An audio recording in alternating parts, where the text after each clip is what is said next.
Welcome back into the film room. I'm your host, Eric Turner. We have a special episode tonight. A guy that gets to join us from time to time in the film room. Not enough, though, I will say. Bruce Nolan from Buffalo Rumblings. Bruce, welcome back into the film room for this breakdown, brother. Hey, thanks for having me, man. It's a lot easier when you just tell me, hey, Bruce, it's just one play. Because when you say, hey, Bruce, we're going to do like a drive, I'm like, okay, well, I'm not really, I'm not sure I'm good enough for a drive. But when you break it into really small, bite-sized chunks for me, that's where I feel like, okay, I might have to spend my entire evening working on it, but I can totally do one play. No, I appreciate you joining me, and in short on short notice too, because this is something we're just. I started putting it together, as the owner of Cover One and host of the film room. I wanted to get other people in Bill's Mafia, people that create content for Bill's Mafia, to break down some film with me and show off their chops and flex a little bit from time to time. Even though we can't see you, we want to hear you flex your chops on film. We know you post them on social media and whatnot. But I wanted to bring in people like yourself to kind of show us some more of that in a little longer format. And so we're going to do that. And so I asked you what play you could pick from the Jets game, a big Bills win, divisional win for the in the AFC East. And so real quick, what were your thoughts? Quick takeaways from that game? I mean, a win is a win, right? I'll take it however I can get it. I think that there are reasons to be very balanced coming out of a game like this. I think that if you come out of this game and you say, hey, a win is a win, but I have some concerns, I think it's a completely logical stance. Fair. If you come out of this game and you say, whew, man, all the things working against the Buffalo Bills with the weather and all the stuff that happened, you know what? I'm just glad to escape there with a win, and you come out of it with a more positive mind. That's fine too. I don't think there's a wrong way to respond to a game like that. If you've ever coached a sport before, you know that sometimes you can coach your players harder after a win than you can after a loss. So you're constantly looking for that balance between challenges and things we can work on and successes. And I think that this game has both of them. It's not what you would consider to be a boring blowout win where you come back and you go, yeah, okay, well, that was fun. That was good. Yeah, let's do that again next week. But it's also not one where you're burning the tape and just saying, flush it. It's so bad we can't do anything with it. So I think it's a very balanced film when you go back and look at it and you think, okay, this is a balanced game. I think there's good things to take away from it. There are some challenges and opportunities to get better as well. Yeah, and when I asked you what play you wanted to break down for your play of the week, you picked the 32-yard reception from Josh Allen to Stefon Diggs. So I want to get your thoughts just from the top. Why did you pick this play as your play of the week? I picked this one because it looks very simple on the front. It looks extremely simple. But the more you look at it, the more you think that there are lessons to be learned from a play like this. And really that's the important thing. The important thing is not necessarily what happened, because we can all see what happened. Hmm. It's the lessons that can be learned from that play. And it appears very, very, very simple on the front end, right? You look at defensive coverage, you immediately are able to identify it. This is not one where you and I are DMing each other back and forth going, what is this? Is this cover six? Is that what this Yeah. is? Right? None of that stuff is happening. And it's not an overly complicated route concept. None of that stuff is true. It looks very simple. And I think the ability to be able to take something simple like this and be able to not have to worry about fighting the layers of just identification allows you to get some deeper, I would say, conceptual Hmm. kind of lessons that can be learned from it. And that's the reason why I picked a play like this one. Yeah, and I'll add, I'm so happy you picked this one, not just because it was their most explosive play, but because the Bills and Ken Dorsey actually ran the same exact play in their play script. So at the bottom of the first quarter, while they're still in script on 2nd and 10, they ran the same exact play with Stefon Diggs in the slot. Josh Allen saw five guys on the defensive line of scrimmage. He thought a blitz was coming. A blitz was coming. They were sending five. And so Josh got rid of it quickly. You see Stefon Diggs become that hot route or sight adjustment, and he just shows his numbers. Josh hits him, but he slips and only gets 3 or 4 yards on that play. So now fast forward. Now we're into the third quarter. We're on the Bills' first drive of the second half. 9:56 on the clock. Same 2nd and 10 situation, just going in the other direction, Bruce. So this is your play of the week, brother. I'm going to leave it to you to break it down. So the first thing I want to talk about in regards to this play is that there are simultaneously two coverage identification lessons that can be learned. The first one is why disguises matter. If you look at Josh Allen's body language during this throw, he looks pretty relaxed. And the reason that is because coverage ID was acquired before the snap. This is not something where there's a late rotation. The Hmm. Jets safeties aren't particularly, scheming up something here. There's basic cover one body language from the get go. And so I think that one of the reasons why you can see Josh Allen, who's basically waiting on Stefon Diggs, right? This is basically a waiting on the world to change sort of a maneuver from Josh Allen. And so the reason why he looks so comfortable is because he doesn't have to spend any time post snap processing what he's seeing from a coverage standpoint. So when we talk about disguising coverage and we think about a little shout out to Anthony Prohaska there. But when we think about disguising coverages and we talk about the job that Micah Hyde and Jordan Poyer have historically done with late coverage rotations, this is the inverse of that. This is what it looks like when you don't have to identify coverages post snap. And so I think that that's important to note right here. The reason why he looks so relaxed, the reason why he's essentially just waiting on Stefon Diggs to get himself open on this play is because there is almost no effort made by the New York Jets to be able to disguise this at all. Right. Body language, the way the players are lined up, the way the safety comes down pre-snap, everybody knows it's cover one. The second thing is how spreading a team out can help you better identify coverage. You hear this all the time. This is that in practice, right? If this is a bunch concept, this is more difficult to figure out. It just is. And so this is something we started to see a lot of when the Bills had Chan Gailey and Ryan Fitzpatrick.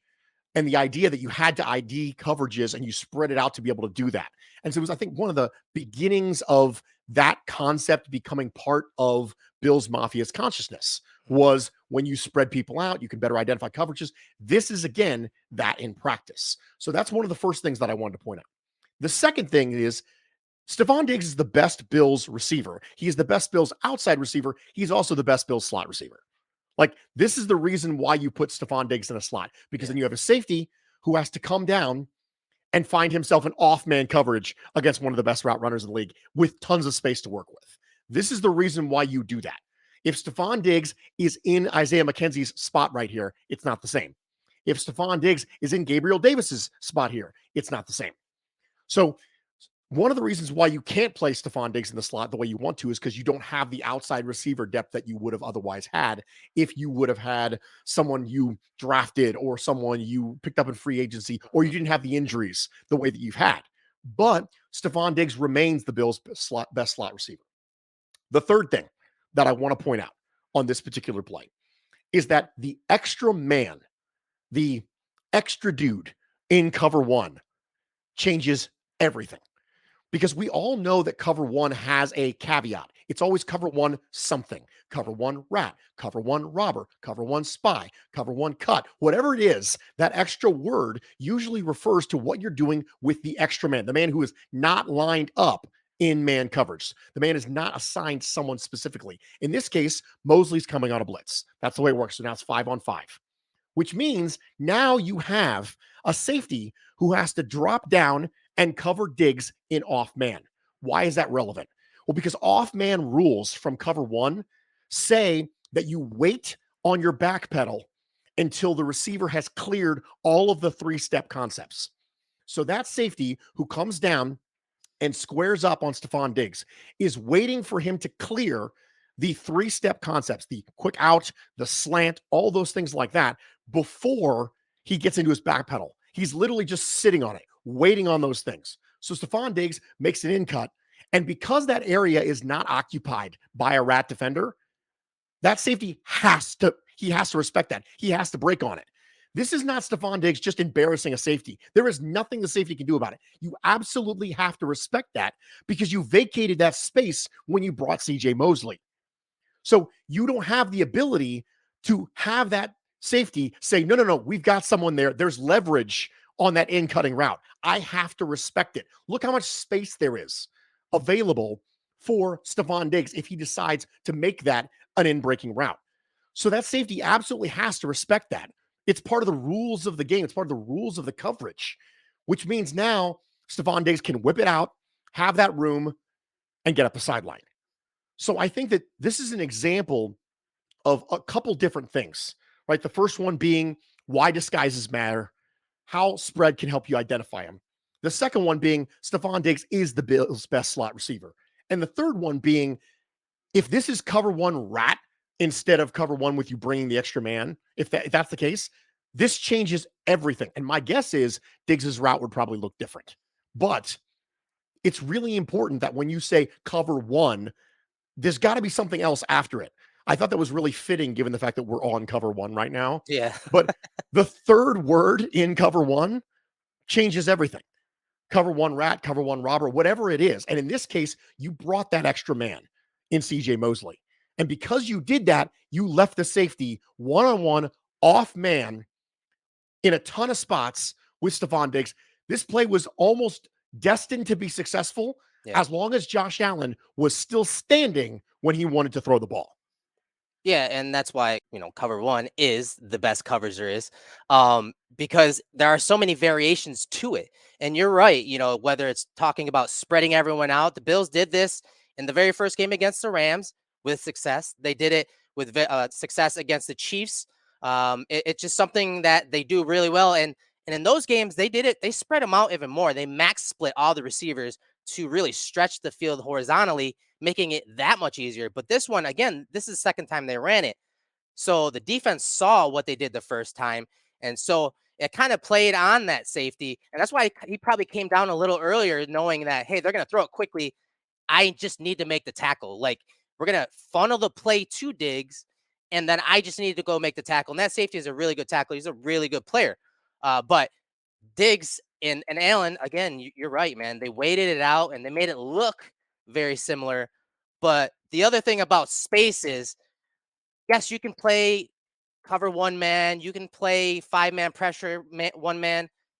But the other players, if their eyes are only on their targets and not playing that no cover zone, hey, that's my man, but I'm still going to be watching the other threats near my area before I, get to that 5-yard cushion of just letting him sit there. There's no reason for these guys, this guy right there, especially the linebacker, to be flying out there to Devin Singletary.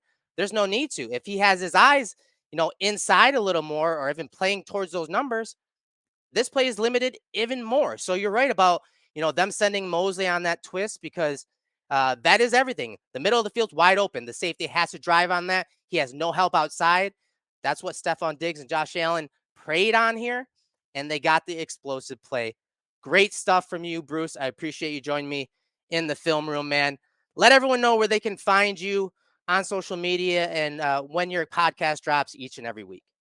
You can find me on Twitter and Instagram at Bruce Exclusive. My show, The Bruce Exclusive, drops every Thursday on the Buffalo Rumblings Podcast Network. I do a show with Nate Geary from WGR 550 that is live on Friday evenings at 9 p.m. Eastern called Food for Thought. Bruce, this has been fun, and this is not going to be the last time I'm going to ask you to do a film room session with me, whether it's long form or short form. So just be ready for later in the season, hopefully during playoff time, man. I always, love breaking down film with you. You did a great job tonight. We appreciate you picking that play for us. Again, a great play to pick because we saw it early. They came back to it, and they got an explosive off it. So good coaching from the top down. I've been giving Ken Dorsey grief recently, but that was a good play call. Great execution on the field. I'm your host of the Film Room, Eric Turner. That's been Bruce Nolan from Buffalo Rumblings. We appreciate you. We will see you in the film room next week.